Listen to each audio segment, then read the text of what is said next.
Hey guys, I am Amrita Agrawal from Amrita Agrawal coaching centre. मैं daily अपने channel पे एसएससी सीजीएल टीयर 2 के प्रीवियस ईयर क्वेश्चंस लेकर के आती हूँ। इधर मैं जो पेपर सॉल्व करवा रही हूँ वो है एसएससी सीजीएल 2021 के मेंस का पेपर, जो 8 अगस्त 2022 में पूछा गया है। इस पेपर के सारे क्वेश्चंस का सॉल्यूशन आपको एक जगह मिल सके, इसके लिए मैंने एक प्लेलिस्ट बनाया है जिसमें अभी तक जितने भी मैंने इस पेपर के क्वेश्चन के सॉल्यूशन दिए हैं और आगे दूंगी, उन सब की लिंक इस प्लेलिस्ट में मिलेगी। और प्लेलिस्ट की लिंक मिलेगी आपको आई बटन पे और डिस्क्रिप्शन बॉक्स में। और मैंने इसके पहले एसएससी सीजीएल 2020 के मेंस के पेपर को भी सॉल्व करवाया है, उसकी लिंक भी आपको आई बटन पे और डिस्क्रिप्शन बॉक्स में मिल जाएगी।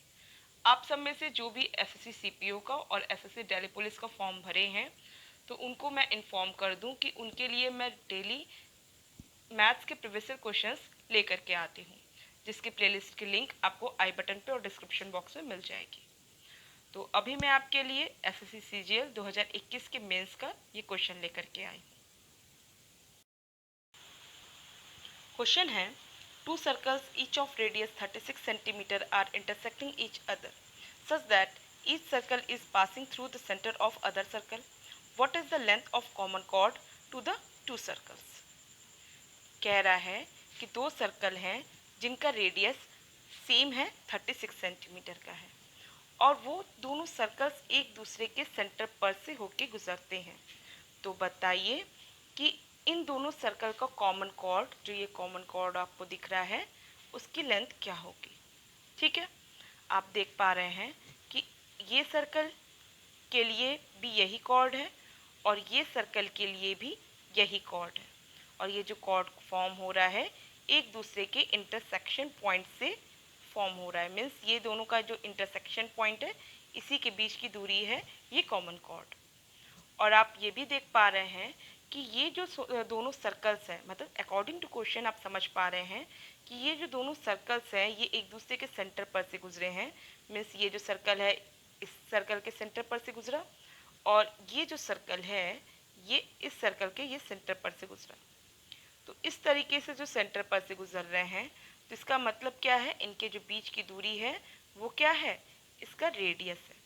क्योंकि दोनों के जो सेम रेडियस के हैं और इनके बीच की जो दूरी आप देख रहे हैं वो क्या दिख रही है, रेडियस ही दिख रही है। अगर आप ध्यान से देखें और इस सर्कल को आप फोकस मत करिए, सिर्फ इस सर्कल को फोकस करिए और इसका सेंटर देखिए और इसका सरकमफ्रेंस देखिए, ये सरकमफ्रेंस है और सेंटर पर से सरकमफ्रेंस की जो दूरी होती है वो क्या होती है, तो सर्कल का रेडियस होती है। तो इससे आपको क्लियर समझ में आ गया होगा कि ये जो AC, ये जो दूरी है वो है इस सर्कल का रेडियस, जो कि 36 होगा।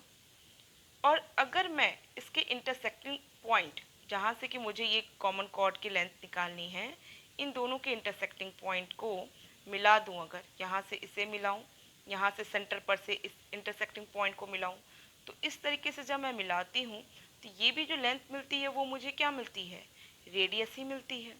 और ये क्योंकि दोनों सर्कल सेम रेडियस के हैं तो सब सेम यहाँ पे आर हो गए, जो कि 36 हो गए, और ये भी आर वही 36 है। तो इस तरीके से ये जो क्वाड्रिलेटरल आपको मिल रहा है वो क्वाड्रिलेटरल कैसा है, रोम्बस है। और साथ में रोम्बस का एक डायगोनल भी दे के रखा है, तो आप इजीली इसका दूसरा डायगोनल निकाल सकते हैं रोम्बस के फॉर्मूले से। दूसरी बात ये है, क्योंकि आपको यहाँ पे सब कुछ ये आर और ये आर सब आर ही मिल रहा है, तो इसका मतलब ये जो ट्रायंगल फॉर्म हो रहा है वो कैसा ट्रायंगल है, इक्विलैटरल ट्रायंगल है। इक्विलैटरल ट्रायंगल है तो भी आप बता सकते हैं कि ये सब 60 डिग्री के होंगे, तो ट्रैग्नोमेट्री अप्लाई करें तो ये लेंथ मिल जाएगी।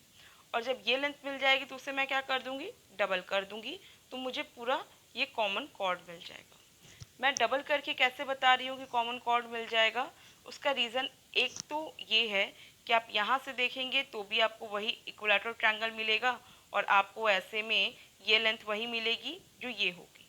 ये तो काफ़ी बेसिक तरीका हुआ, बट आपको ये भी पता होगा कि जो रोम्बस होता है, रोम्बस जो यहाँ फॉर्म हो रहा है, जो रोम्बस की क्वालिटी होती है कि इनके जो डायगोनल्स होते हैं एक दूसरे को परपेंडिकुलरी करते हैं, बाइसेक्ट। इसका मतलब क्या हुआ कि ये जो रोम्बस यहाँ पे बन पा रहा है, यहाँ पे ये जो ये डायगोनल है और ये डायगोनल है एक दूसरे को इक्वली बाइसेक्ट करेंगे, तो इसका मतलब ये लेंथ इज इक्वल टू ये लेंथ होगी, must D F is equal to F E होगा। तो मैं बस डी एफ भी निकाल दूंगी तो उसको डबल कर लूँगी, तो मुझे डी ई जो ये लेंथ निकालनी है वो मिल जाएगी। किसी को कोई डाउट नहीं होगा, काफ़ी बेसिक तरीके से मैं बता रही हूँ। और अगर ये ट्रायंगल, मैं इक्विलेटरल ट्रायंगल लेकर के चल रही हूँ, तो ये 60 डिग्री है और आप समझ रहे हैं कि यहाँ पे मैं जो अप्लाई करूँगी वो क्या करूँगी, साइन 60 अप्लाई करूँगी। वो इस वजह से कि साइन 60, साइन रूल जो होता है वो परपेंडिकुलर अपॉन हाइपोटेनस को दिखाता है। तो इस 60 डिग्री के लिए ये परपेंडिकुलर हो गया क्योंकि ये राइट एंगल ट्रायंगल। अभी मैंने रोम्बस का कंडीशन बताया कि राइट एंगल परपेंडिकुलरली बाइसेक्ट करते हैं, मतलब यहाँ राइट एंगल बना। और यहाँ परपेंडिकुलर डी एफ जो कि मेरी रिक्वायरमेंट लेंथ की हाफ लेंथ है, अपॉन ये इसका रेडियस, तो ये हो जाएगा आपका डी एफ अपॉन इसका रेडियस जो कि 36 है। और साइन 60 अपने आप में क्या होता है, √3/2 होता है। इसका मतलब कि √3/2